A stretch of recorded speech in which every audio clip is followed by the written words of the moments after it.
Bismillahirrahmanirrahim. Assalamualaikum warahmatullahi wabarakatuh. Selamat datang di kelas mata kuliah advokasi untuk kelas berapa ini? Kelas B4 PMI. Oke. Sebelumnya kita sudah pernah ketemu ya di kelas gender pembangunan dan par. Wah, kelas ini ada 3 ya yang saya ajar. Saya harap kalian nggak bosen ya dengar suara dengar suara saya terus. Karena saya juga nggak mungkin bosen sih, soalnya saya nggak lihat langsung kalian. Tapi oke lah.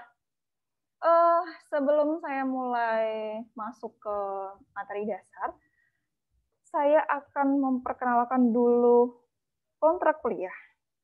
Sama seperti kemarin ya, hanya kemarin saya sedikit tambahi saja di bagian tata krama untuk presensi, kemudian juga untuk keterlambatan yang lain-lain itu sama saja. Jadi ini saya rasa tidak perlu dibahas lama-lama. Nanti saya kirim ini di grup, minta tolong ke ketua kelas di print dan ditandatangani. Oh, mohon maaf, salah buka. Arti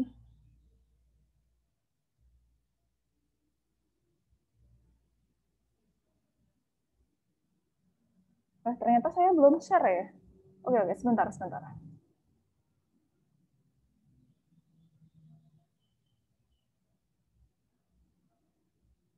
Ya udahlah ya, nanti saja ya. Saya langsung kirim ke grup aja. Jadi langsung saja kita ke bahasan RPS. Oke, di RPS-nya untuk capaian pembelajaran lulusan bisa dibaca sendiri ya, hampir sama sih dengan mata kuliah lain. Kayak berpikir kritis, kemudian mampu mengembangkan keahlian, segala macam. Nah, yang perlu kalian ketahui adalah sebenarnya apa itu mata kuliah advokasi? Jadi mata kuliah advokasi ini adalah sebuah mata kuliah yang akan mempelajari bagaimana suatu usaha sistemik dan terorganisir untuk memengaruhi dan mendesakkan perubahan dengan memberikan sokongan dan pembelaan terhadap kaum yang lemah. Kaum lemah ini seperti miskin, terbelakang, tertindas, tidak berpendidikan, atau kaum yang memiliki keterbatasan akses. Akses apa saja? Akses macam-macam. Ada pendidikan, kemudian akses ekonomi, dan yang lain-lain. Atau terhadap mereka yang menjadi korban sebuah kebijakan atau ketidakadilan.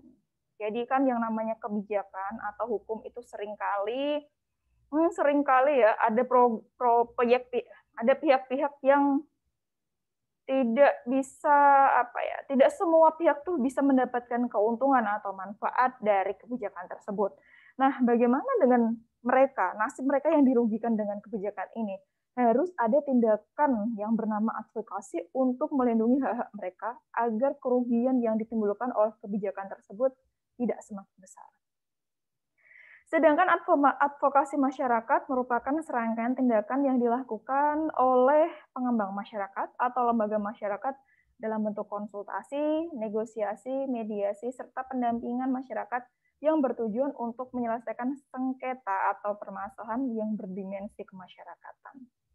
Jadi yang namanya advokasi itu pasti ke masyarakat.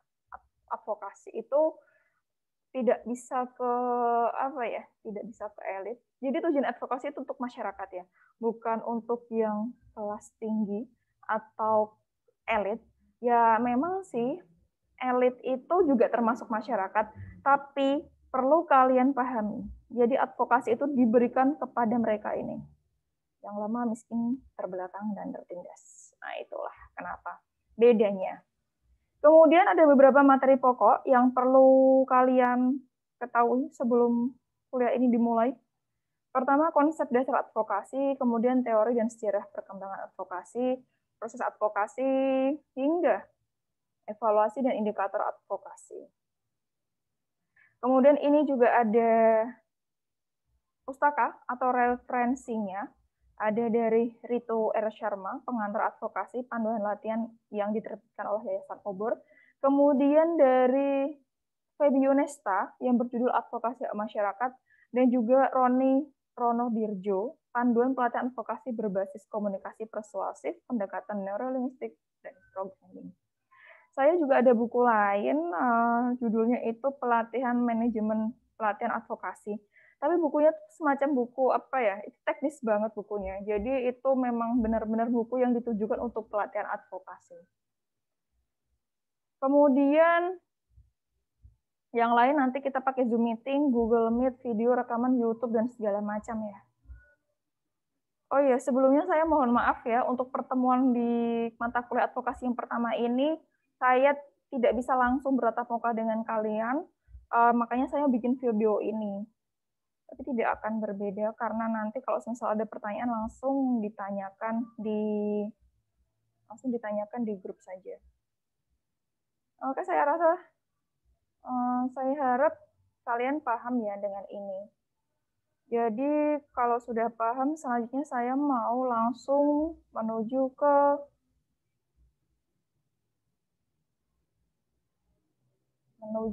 mana? Materi kuliah. Sorry, nggak fokus. Oke, ini dia. Advokasi. Kalian yang ikut dengan gerakan mahasiswa seperti HMI, PPMI pasti sudah sangat familiar dengan istilah advokasi.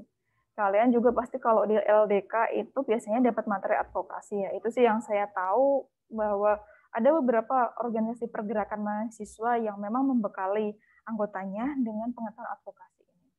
Sebelum saya mulai tentang teori advokasi ini, konsep dasarnya, saya ingin bercerita terlebih dahulu. Jadi beberapa tahun yang lalu, saya punya junior, bisa dikatakan junior. Junior saya ini lulus SMA, dan kemudian dia mendaftar kuliah di UIN Wali Songo. Dia lolos di UIN Wali Songo, tapi karena keterbiasaan dana dan keterbatasan ekonomi keluarganya, dia terancam tidak bisa melanjutkan kuliah. Dan kuota yang sudah dia dapatkan di kampus tersebut itu hangus. Dia sudah mencoba mencari pinjaman uang, sudah membuka donasi kepada teman-teman, kepada senior-seniornya, tapi ternyata tidak bisa memenuhi keuangan yang ada yang dibutuhkan untuk masuk ke kampus tersebut. Dan kebetulan sekali, dia ini anak komunitas mata air. Kalian tahu komunitas mata air, atau mungkin di sini ada yang jadi anggotanya. Jadi dia karena anggota komunitas mata air, maka dia dibantu oleh salah satu senior yang ada di mata air. Senior ini ngapain? Kok bisa membantu? Jadi senior ini datang langsung ke kampusnya. Padahal seniornya ini beda kampus. Seniornya ini kuliah di Jogja. Dan dia datang ke UIN Wali Songo itu, dia langsung datang ke Warek 1 kalau tidak salah. Kemudian juga dia datang ke wakil dekan di kampus tersebut untuk bagaimana solusinya biar si anak ini bisa tetap kuliah. Dan kalau bisa tidak berbayar. Karena dia sendiri tidak bisa akses beasiswa bidik misi karena suatu alasan. Kalau tidak salah alasannya karena sekolahnya waktu itu tidak terdata dalam sistem dasarnya bidik misi, jadi dia tidak bisa mendaftar bidik misi. Bagaimana caranya biar si anaknya tetap bisa kuliah gitu?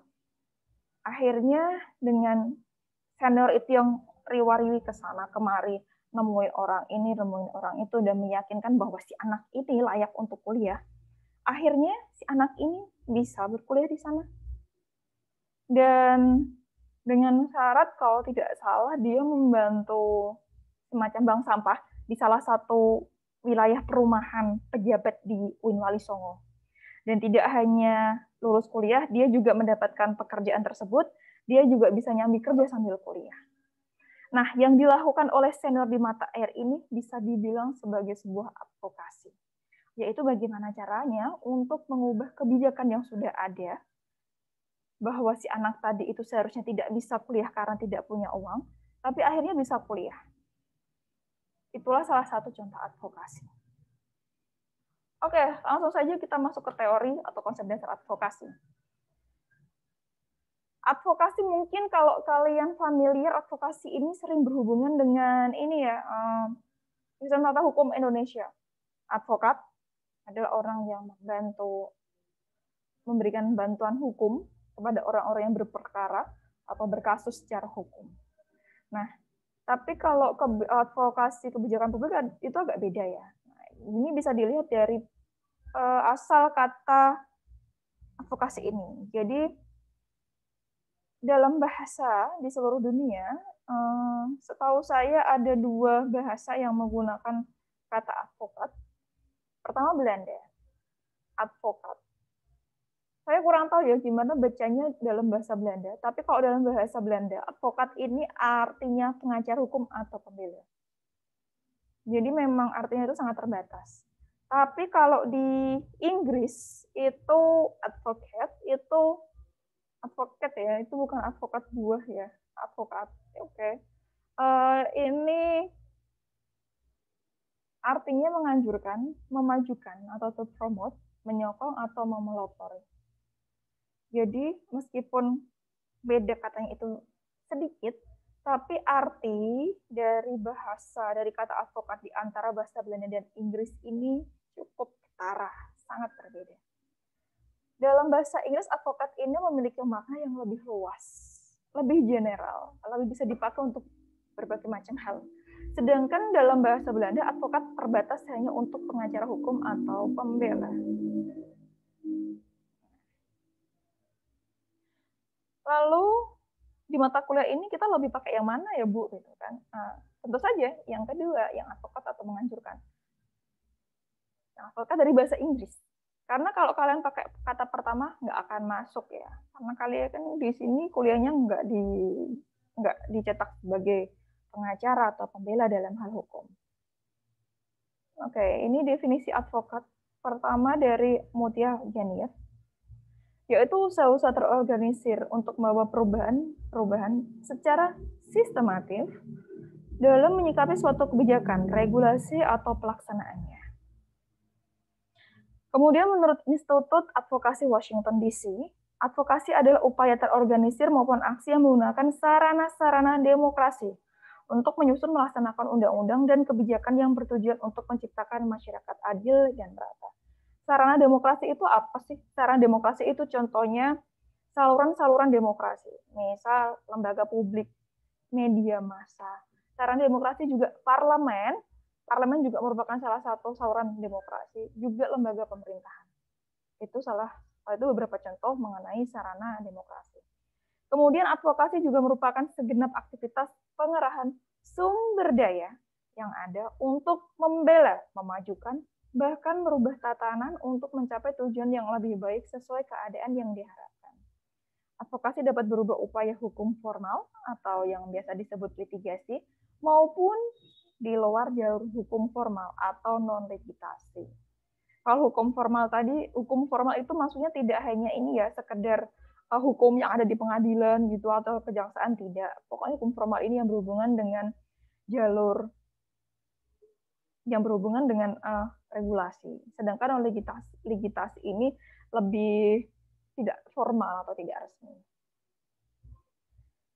Kita masih berada di definisi advokasi. Menurut Julie Sterling, advokasi adalah serangkaian tindakan yang berproses atau kampanye yang terencana atau terarah untuk mempengaruhi orang lain, yang akhirnya adalah untuk merubah kebijakan publik. Di sini poinnya adalah bagaimana proses atau suatu serangkaian tindakan itu mampu mengubah adanya kebijakan publik. Kemudian menurut Sheila Stein, yaitu aksi strategis dan terpadu yang dilakukan oleh bisa perorangan ataupun kelompok untuk memasukkan suatu masalah atau isu ke dalam agenda kebijakan, mendorong para pembuat kebijakan untuk menyelesaikan masalah tersebut, dan membangun basis dukungan data kebijakan publik yang diambil untuk menyelesaikan masalah tersebut. Kalau dilihat dari definisinya Sheila Stein ini, advokasi ini merupakan proses yang cukup panjang ya. Dia ada aksi strategis, kemudian ada bagaimana caranya memasukkan suatu masalah isu ke dalam agenda kebijakan, kemudian bagaimana mendorong pembuat kebijakan untuk mau mengatasi masalah tersebut, sehingga mampu membangun basis dukungan atas kebijakan publik yang diambil. Selain itu, advokasi juga merupakan suatu usaha yang sistematis dan terorganisir untuk mempengaruhi dan mendesakkan terjadinya perubahan kebijakan yang berpihak ke masyarakat secara bertahap maju. Advokasi merupakan usaha perubahan sosial melalui semua saluran dan alat demokrasi, seperti yang tadi, proses-proses politik dan legislasi yang terdapat dalam sistem demokrasi yang berlaku di suatu negara. Kemudian advokasi untuk orang miskin. Nah, tadi kan saya bilang bahwa advokasi itu bukan untuk elit atau untuk orang-orang kelas tinggi, kelas atas. Tapi advokasi untuk orang miskin itu agak berbeda ya. Jadi ini agak ada hubungannya dengan non-participatory action research ya. Yang mana dalam pemberdayaan orang miskin ini tidak hanya membela atau mendampingi orang miskin, melainkan ada upaya bersama untuk melakukan perubahan sosial secara sistematis dan strategis. Ini ada kaitannya lah dengan PAR tadi.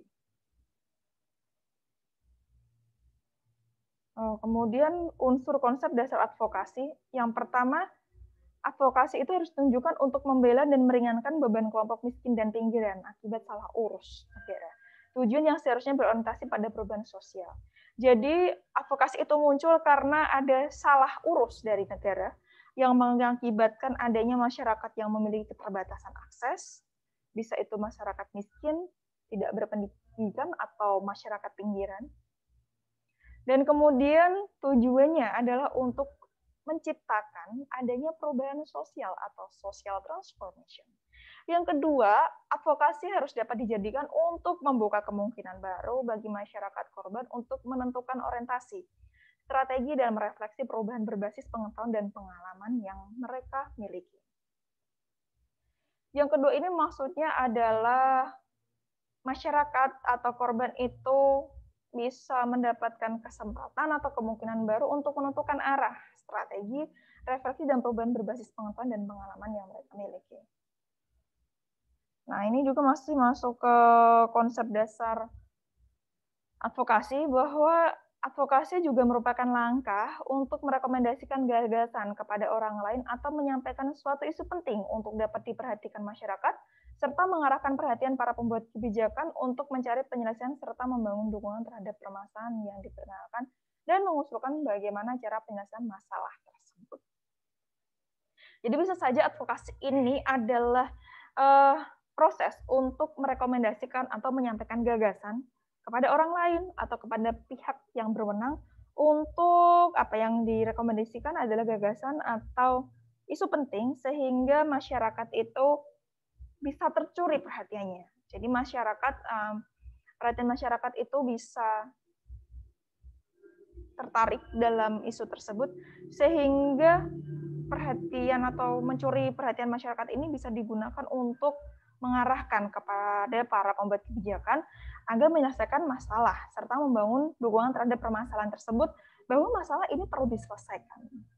Jadi bagaimana caranya membentuk perhatian masyarakat agar lebih aware, lebih peduli dengan isu yang diangkat oleh orang-orang yang melakukan advokasi tersebut. Nah, kemudian selanjutnya itu prinsip advokasi. Pertama, realistis. Bagaimana itu maksudnya realistis? Realistis ini adalah isu yang spesifik, jelas terukur atau measurable. Jadi, ketika kalian ingin melakukan advokasi, pilihlah isu yang sekiranya yang kalian hitung itu bisa masuk dan bisa diwujudkan. Itu namanya realistis. Jadi, buatlah pilihan dan keputusan dalam advokasi itu yang sekiranya bisa dicapai gitu. Jadi jangan melakukan advokasi yang itu sekiranya di luar kenyataan atau advokasi yang terlalu muluk-muluk. Jadi buatlah pilihan isu tersebut lebih realistis. Kemudian sistematis. Di advokasi ini seni ya. Seni, tapi bukan lukisan abstrak. Kalau lukisan abstrak kan nggak ada rencana untuk membuatnya kan, tinggal oles, kuas, udah terjadi. Jadilah lukisan abstrak. Tapi advokasi ini memerlukan perencanaan yang akurat. Jadi kalian pernah dengar pepatah ya, jika kita gagal berencana, maka kita akan gagal di hasilnya. Nah, advokasi pun demikian. Jika rencananya tidak kuat, tidak matang, maka kemungkinan besar hasil advokasinya akan gagal. Kemudian taktis, apa itu taktis? Taktis itu membangun kerjasama atau aliansi atau koalisi dengan pihak lain yang biasa disebut dengan sekutu. Jadi siapa pihak lain ini? Pihak lain ini adalah orang-orang yang memiliki dasar kesamaan kepentingan dan tentunya harus didukung dengan rasa saling percaya atau yang sering disebut dengan trust. Masih lanjut prinsip advokasi, ada lingkar inti. Siapa ini lingkar inti? Lingkar inti adalah mereka yang menjalankan fungsi-fungsi kerja basis. Jadi mereka ini adalah orang yang merencanakan, melaksanakan, dan mengevaluasi advokasi tersebut. Kemudian jaringan sekutu. Jaringan sekutu ini dibangun dengan kerjasama antar kelompok masyarakat yang terlibat maupun yang peduli dengan masalah yang sedang diadvokasi. Seperti yang tadi saya bilang, sekutu atau aliansi itu harusnya adalah pihak yang punya kepentingan yang sama, peduli, dan saling percaya. Lobby. Kenapa lobby penting dalam advokasi? Tadi seperti yang sudah saya sampaikan bahwa ada proses gagasan ya, merekomendasikan gagasan atau ide untuk menyelesaikan masalah. Nah, dalam proses lobby ini, seseorang atau sekelompok akan mencoba mempengaruhi parlemen, anggota dewan, kemudian bisa juga mempengaruhi pemerintah agar mereka memperhatikan, mendukung, dan mengambil tindakan terhadap suatu isu tertentu yang sedang dipermasalahkan oleh masyarakat.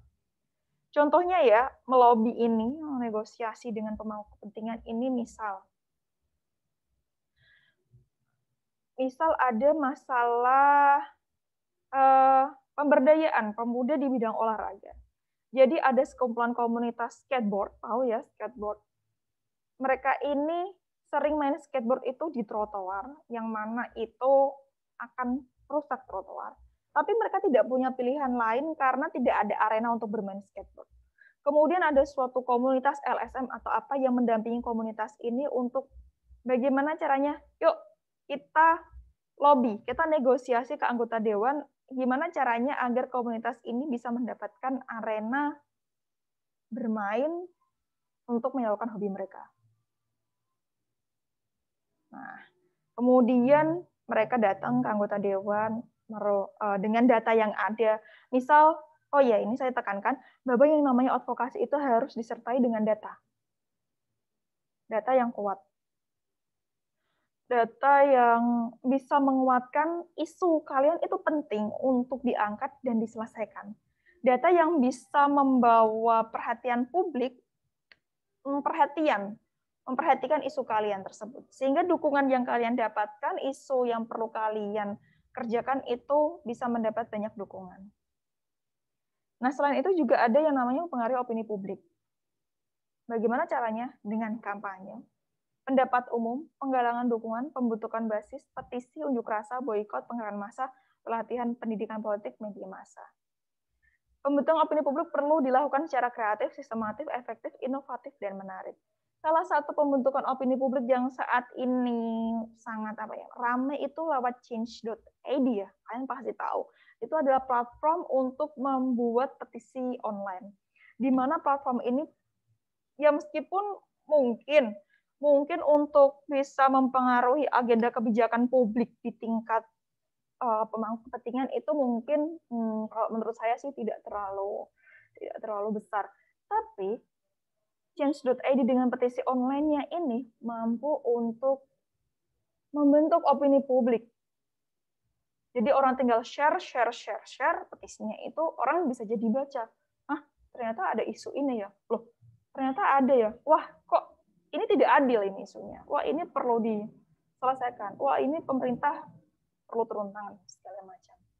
Nah, itulah kenapa yang namanya mempengaruhi opini publik agar isu advokasi kita terangkat itu penting. Nah, ini adalah gambar proses advokasi.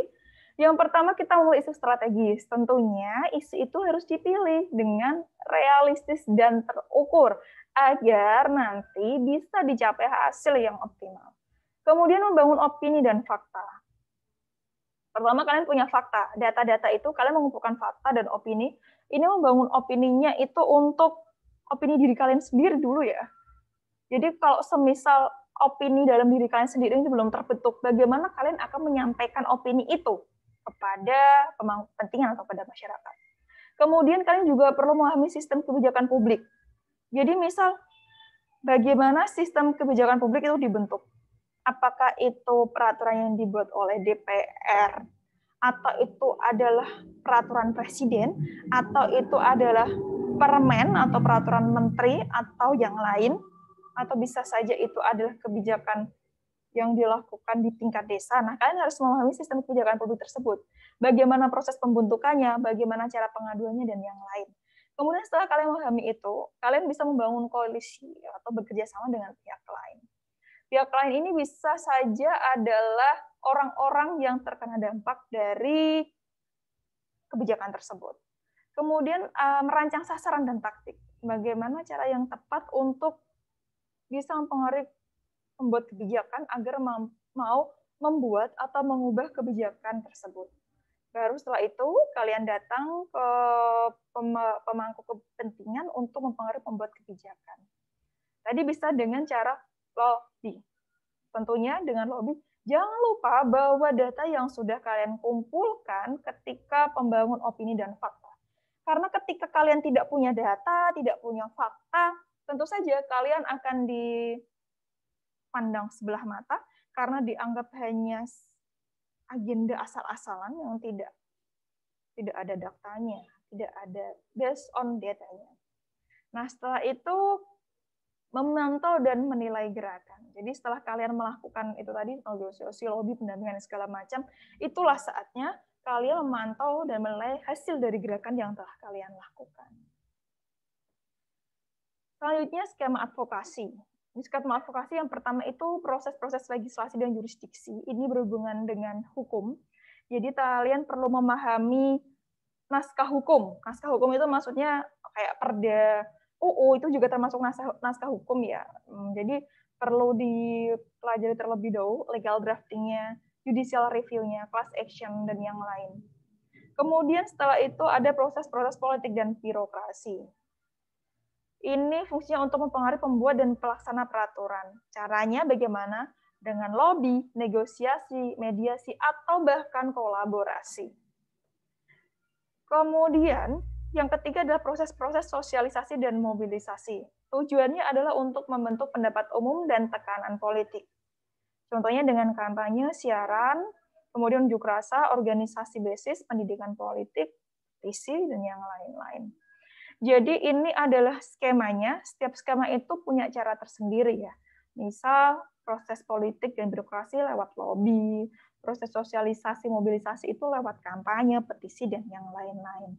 Nah, ketika tiga skema ini telah dilaksanakan, maka barulah bisa terjadinya pembentukan perubahan bahan kebijakan publik.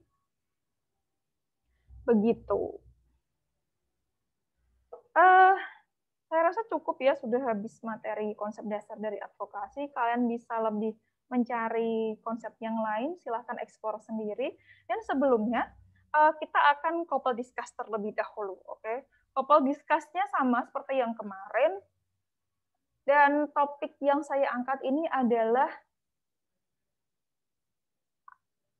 topiknya adalah apa permasalahan atau isu di sekitar kalian, di lingkungan terdekat kalian yang bisa diangkat menjadi isu advokasi.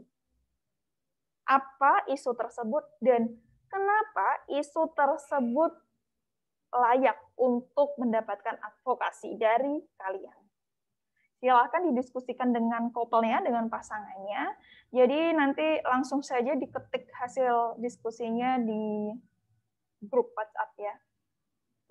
Saya rasanya kalau kalian bisa diskusi couple WhatsApp itu, couple discuss itu, ya jangan cuma bahas materi lah, kalian bahas yang lain tentang bagaimana kebiasaan teman-teman kalian kalau lagi pandemi gini, ini, kesibukannya apa, segala macam.